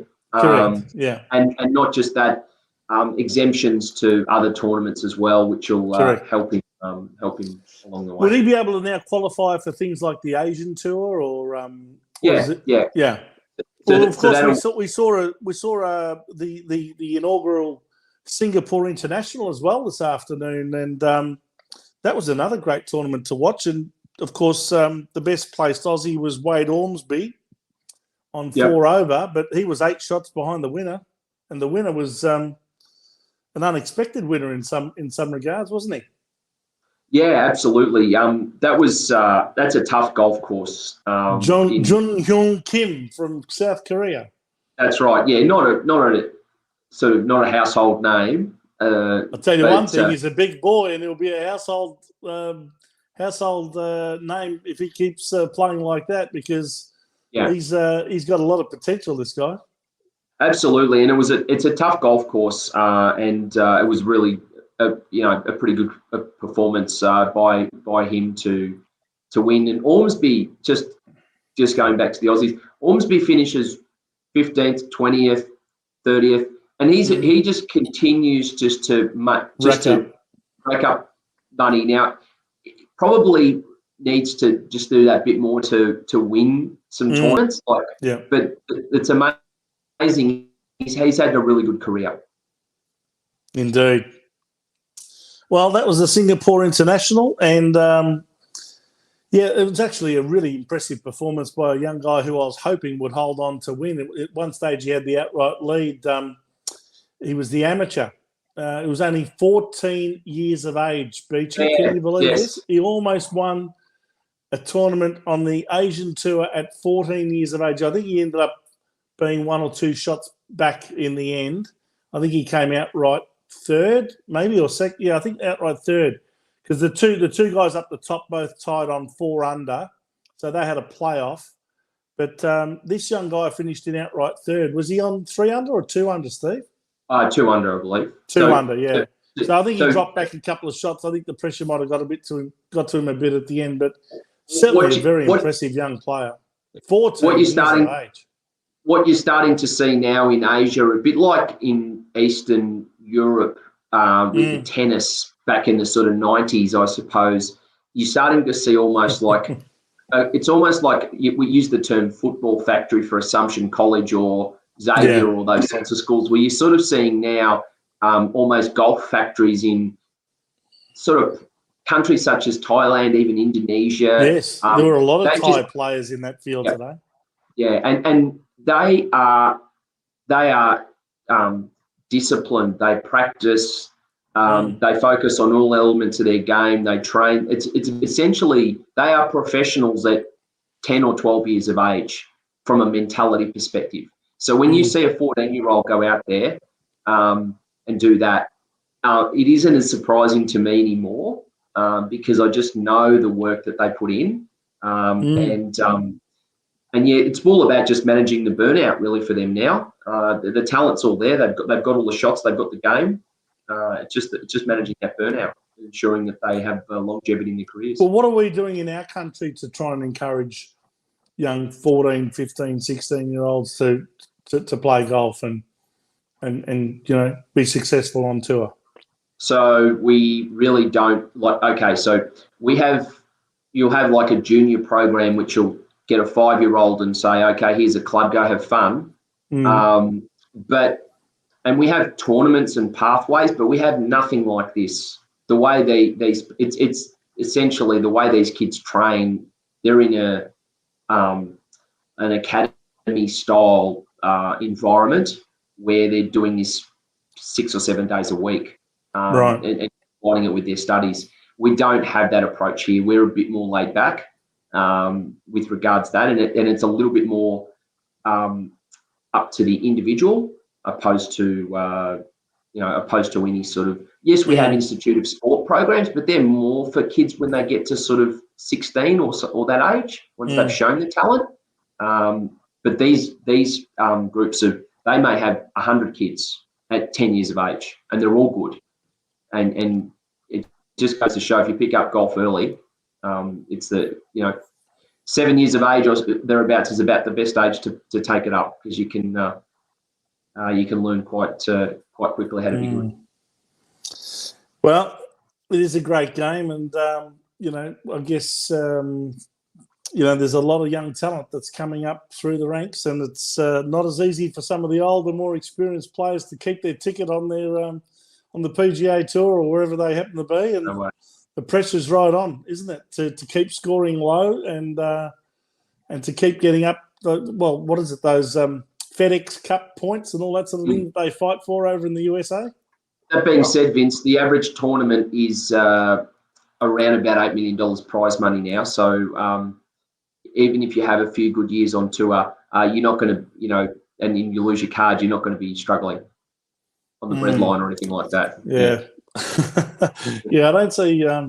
I don't see too many of them struggling that constantly get in the top 10, but I reckon there'd be hundreds and thousands of golfers around the world that'd be doing it pretty tough when they struggle to even qualify to play. That's a complete different story, but yeah, you're right.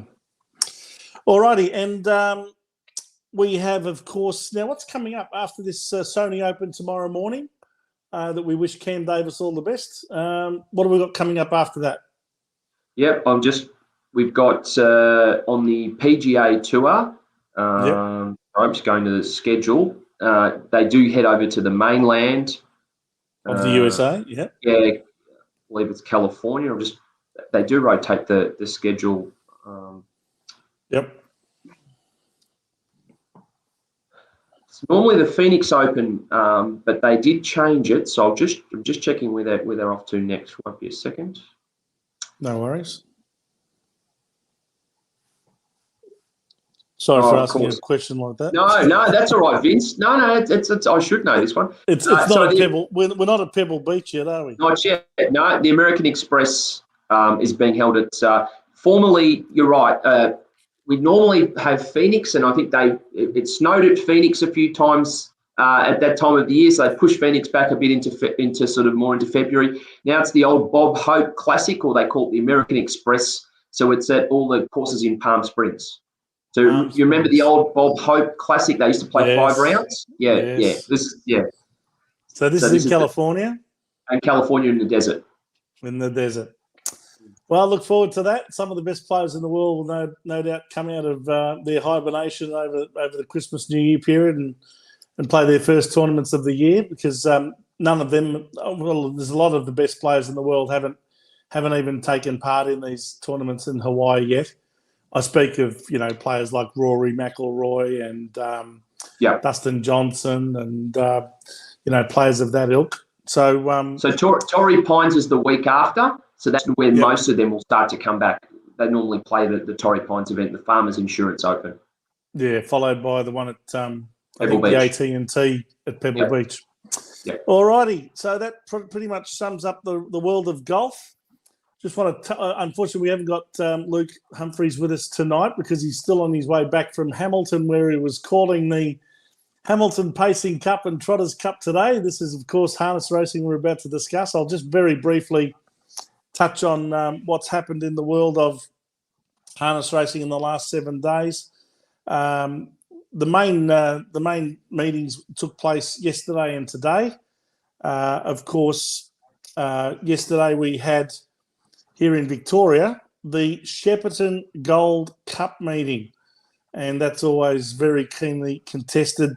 Of course, the Shepparton Gold Cup worth $70,000, I think it is, $70,000 or $75,000. So Group 2, and it was won by the same horse that won last week's Bendigo Pacing Cup. So he took out the Bendigo Shepparton Cup's double, Spirit of St. Louis, driven by young Jack Callaghan, only 20 years of age, for the Luke and Belinda McCarthy stable of New South Wales, and it won at very generous odds of $5 for the win and $1.60 for the place. Steve, I hope you had a little bit on it. I didn't. I did see the race though, and certainly there was value there. Well, there was value there because the horse that came second is considered to be one of the best horses, if not the best horse in the Southern Hemisphere.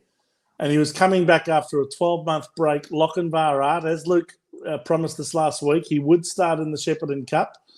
And in fact, he did. And it was a very brave effort by Lochinvar Art, coming back after a 12-month layoff with injury. First run back and put in a Herculean performance, really. Almost actually won the race. But Spirit of St. Louis had the sit on his back and came out and eventually just got the better of him in the last 50 metres. So there'll be better days for Lochinvar Art coming up if he holds up okay after that run. But certainly a fantastic Cups double by Spirit of St. Louis. And he'll no doubt go on to contest the Hunter Cup in early February. Whether he actually contests next week's Ballarat Pacing Cup, I'm not sure. They might give him a week off, I would have thought. But we'll see who fronts up for those fields around about Tuesday, Wednesday. Western Soniador was in third position and our Uncle Sam in fourth. And that was the Shepparton Gold Cup. And today we had the Hamilton Pacing Cup, as I said, which Luke called. And today, I'll just look up that. Hopefully that comes up nice and quickly for me, which it's not. Now it is. The Hamilton Trotters Cup and the Hamilton Pacing Cup today. Well, the Hamilton Pacing Cup was the big one, $35,000, won by a horse who won his first race in 2.5 years. And this is a horse that came second in the Ballarat Cup over 3 years ago, or around 3 years ago. Rack 'em Up Tiger Pie. How's that for a name? You like that one, Beachy? You'd have to either be a Richmond supporter or a Collingwood supporter to have a horse named Rack 'em Up Tiger Pie, wouldn't you? Well, some would also call Collingwood supporters jailbird supporters, but we'll leave that to one side for the time being, because we're not talking footy at the moment. Yes, well, Rack 'em Up Tiger Pie won today at very generous odds of $6.90 and $2.20. It was, in my opinion, the best horse in the field, but certainly hadn't won for a long time. This was its race to win, and it did duly salute. From Highway to Heaven in second position, $4.50, and Kimball, the favourite, at $1.20 with Karen Manning on board. Karen, of course, the darling of harness racing out in those Western districts, from the town of Great Western, where we have Great Western champagne out there, Steve, don't we? Isn't that where Great Western champagne is? Absolutely. You drive through Great Western champagne on the way to Adelaide. Yep, that's a very small town. But at Great Western saying home of Karen Manning, world famous harness racing driver. Well, the whole Manning family are iconic in the harness racing game, aren't they? They are indeed. And another horse that won for the first time in a fair while won the Trotters Cup, Kai Valley Finn. First victory in almost 2 years. Jason Lee for Chris Finocio, the trainer, $5.70 and $1.80, won the Trotters Cup from Lotta Muscle, which was a contender in the Inter-Dominion series about a month and a half ago. It was the favourite, but came second, got beaten. It was $1.04 for the place. And Norquay came in third at $2.60. So it's all happening in harness racing in the month of January, let me tell you. We've got the Ballarat Pacing Cup taking place next Saturday night. So with any luck, we might have Luke back with us on Sunday for next week's show. So if Luke's watching, have a safe drive back to your home in Gisborne, Luke. And I can also tell you that he very much enjoyed his 21st birthday last Wednesday. And when he calls at Mildura this coming Wednesday, they've decided to call a race after his 21st. They've called it the Happy 21st Birthday Luke Humphreys Pace. I think it's race 5 on the card or something. So look out for that one in Mildura on Wednesday this coming week. All righty. So that's it for harness racing. And I think, guys, that's pretty much it for this week. Anything else you'd like to discuss? Is there any comments or questions coming through, Beachy? There's been comments coming through most of the evening, but they weren't really relevant to what we were talking about at the time. Jenna, you can put some of them up if you want. Yep, what's happened in the cricket? So that when Jenna put that up, they were give us an update on the Ashes. Come on. Well, I can tell you right now, England are 7 down. Oh, jeez, I put the Mozzie on the board. And both Roots and Stokes are back in the shed. They are both back in the shed at the moment. Yeah, well I put the Moz as well. Shame on me. Shame on me for having any faith in their batting lineup to make 270 runs. Goodness me. Well, you know, that's... I'm just looking it up now. It looks like Rory Burns has been out for 26. Zach Crawley, top scorer at 36, but he's out too. Yep. David Milan has lost all form in the last 2 tests. He's only made 10. Joe Root. Boland got him again. Yep, he got him bowled. He bowled him for 11. Ben Stokes out for 5. Ollie Pope 5. Sam Billings 1. Another victim of Scotty Boland. Yep. And so now they've got Chris Wokes. So they're down to the 4 bowlers now. So it's pretty much going to come to an end. It's the tail. Yep. You would think almost tonight. It's Robinson and Stuart Broad still to come for the Palms. How much time left before stumps? 3/4 of an hour? Well, 10 minutes if... Well, hang on. That's another one. That's 8. Boland's just got Wokes. So Boland's just got Wokes out. So now we're 8 down. Yep. I'd say they're going to probably finish it up. I think England doesn't want to have to turn up tomorrow. I think they'll probably just say, look, it's all over. Just throw the bat at it and let's get back home, shall we? It's a shame. It's a shame for the Hobart crowd, though. They're probably their only opportunity to have a test, and it'll be over in 3 days. Yeah. Well, it's the same as what happened in Melbourne. Yeah, Yep. true. In fact, I think Melbourne, from memory, the Melbourne test was over before the halfway mark. Yep. It was actually over before lunch on the third day. 15.2 Is that overs. correct? Yeah, 15.2 overs in day 3. Day So 3, 15 overs into day 3. Yeah. So that's not even 2.5 days into the test. No. That's correct. And I went to day 3. Unbelievable. I went to day 3, and it was an amazing day to watch. But at the same time, you want a fair contest, and unfortunately for England, they just couldn't get it. They just couldn't get it done, or let alone couldn't even get it started.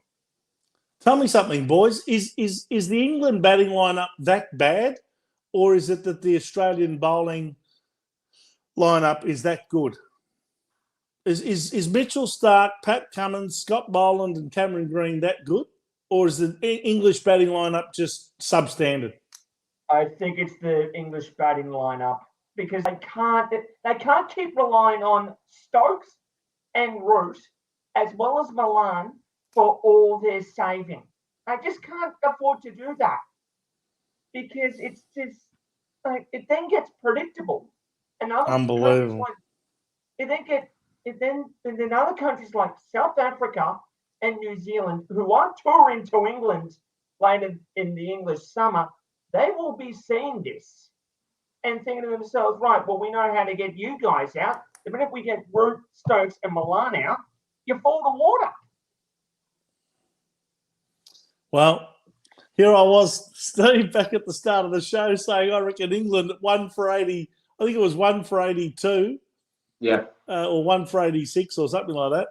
87, and now they're 8 down for 115. I mean, my God. They've lost 7 wickets for about 30 runs since we started the show. Yeah, unbelievable. Exactly. Regardless of how much it's a bowler's pitch, you still got to defend your wicket. Oh, 100%. Yeah. 100%. You've got to value your wicket. You've got to protect it at all costs. I mean, yeah, you can throw the bat and all that, but sooner or later that does not work. Can I ask this question, Beachy? So before you do, that's now 9. Sorry? That's 9 down. Cummins just got Wood. Oh, we've got another wicket gone. Yep, that's 9. I think they're definitely wanting to go home. I think they've already booked their flights out of the country tomorrow morning. It's done. He's trying to pull it. Can I just ask, just before we finish up our show, do you think that the English batting situation in their test team has been made worse because of the heavy focus on the white ball games? Being, the 50 overs aside, one-day matches and the 20 and the T20 stuff? Because England seems to have been quite good at that form of cricket, and they seem to have focused their attention on that side of things, all to the detriment of their batting lineup in the test team. Yeah, their reputation with the red ball, right? By that I mean not focusing on it enough, has hurt them. And it's all well and good to win a Cricket World Cup and a T20 Cricket World Cup as well. But if you're not focusing on all three formats, then sooner or later you are going to be left behind. And countries like Ireland and us and South Africa and so on, who are test playing nations, by the way, will go past you, and you are left to pick up the scraps. Steve, what do you think? I think the challenge they've got is the county system too.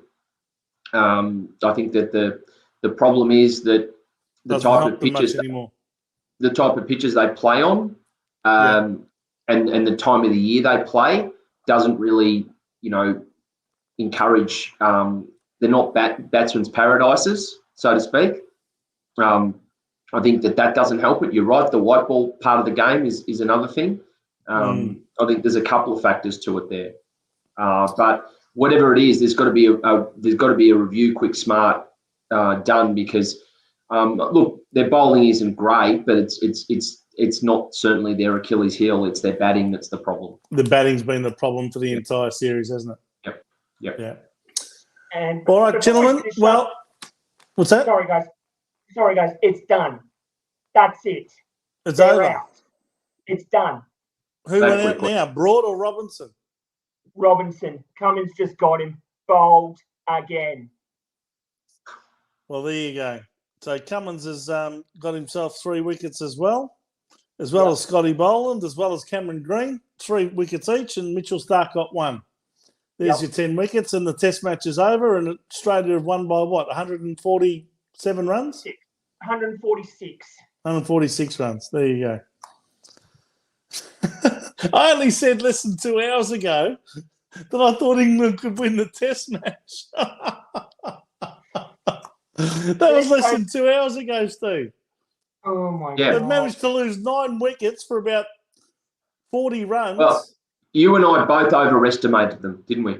Unbelievable. I thought if there was ever a test match that they could have just knuckled down, head down, and get the 200. They got off to a fantastic start with Burns and Crawley. I thought they made about 60-odd runs for their first wicket. And the rest of they basically lost 10 wickets for 60-odd runs. Yeah, and the replay of the wicket, of the Robinson wicket, is not pretty, ladies and gentlemen. No, but it's Cummins not. has bowled it straight. He's bowled it straight. Robinson has exposed all 3 stumps and missed. Well, the England tail doesn't wag very often, whereas the Australian one does. It's amazing how many times we've seen Starc pick up a few runs, or Cummins, hits 20 or 30. Nathan Lyon comes and hits 30. Yep. Even Scotty Boland did a reasonable job as a night watchman last night. I don't know. The England tail's useless, and their main batting lineup is just substandard. So, yeah, I think you're right. I think their bowlers are not the problem. It's their batsmen. They just haven't served them well at all. 188 and now 124 in their second innings. It's just unacceptable, not good enough. And that's now a 4-0 series victory for the Australians. Yep. Exactly. And the urn is with us. The urn stays with Australia. Imagine Australia batted even half decently in this test match. And just a quick update, Beachy, because we've got to sign off, but where's the BBL match between the Melbourne Stars and the Brisbane Heat? So the Stars... Brisbane Heat, I see, made 6 for 149 out of their 20 overs, so the target is 150. That's exactly 7.5 runs and over. Yep. And how are the Stars going? The Stars sit at 2 for 111. Cartwright and Stoinis are there at the moment. Excuse me while I find out. Well, you'd think that they'll get 39 more runs if they've still got another 8 overs or more. I would believe that to be the case. Joe Clark out for 62 off 36. Right. And Glenn Maxwell 37 out for 37 off 30. So the Stars need 39 more runs from 51 deliveries, provided they're all legal. So Joe Clark's made 62 and Glenn Maxwell's made 37, and the first wicket went for over 100 runs. Yes, the first wicket fell at 1 for 104. Wow. And so then the next one went pretty soon after that.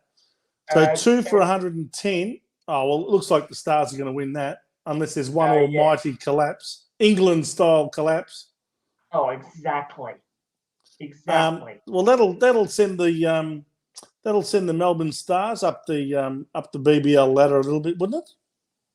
It will probably push it'll probably push the Stars to 6th, I think, if they. Well, they already are 6th. They already are 6th. So you would think that it would just make it more comfortable, and they'd be challenging the Adelaide Strikers and the Hobart Hurricanes for that 4th and 5th spot. Yeah, and so they're not out of it yet. And the last game that the Stars play is against the Hurricanes at the MCG, which is on January 19th from memory. Yep. Yes, it is, because I have a ticket to that, so I'll be going along to that to watch. All right, so it looks like the Brisbane Heat and the Melbourne Renegades are out now, with both sides only having 2 more matches to play, and they're both sitting at the bottom of the table on 15 points each. It's an unattainable thing for them to make the top 5 now. So only the Melbourne Stars could potentially slip into the top 5 at the expense of either Adelaide or Hobart. And I reckon it would be more likely to be against Hobart, if anything, because the Strikers. Oh, actually, they have the Sydney, and they have the Sydney Sixers at Adelaide Oval tomorrow night. So but they've played one more game than Hobart, so Hobart's got 1 game in hand on Adelaide. So, and I think that they played both the Melbourne teams as their last 2 games. So you'd think that Hobart would win at least one of those 2. Yep, they've got the Renegades on the 18th, and then they run into the Stars. So I think if Melbourne Stars are going to make it, they're probably going to make it more at the expense of the Adelaide Strikers than Hobart. All right. Probably. It's been a big week in sport, and another big week coming up, no doubt. And we look forward to discussing all things sport again next Sunday night at 8 o'clock. Gentlemen, thank you so much for your time, your expertise, your points of view, and more than anything, your friendship. So thanks very much, guys. Thank you, Vince. Thank you, Vince. So to everyone else, we'll look forward to seeing you next Sunday night, 8 o'clock on In the Blue Corner channel for another episode of Blue Sunday. See you then. See you guys.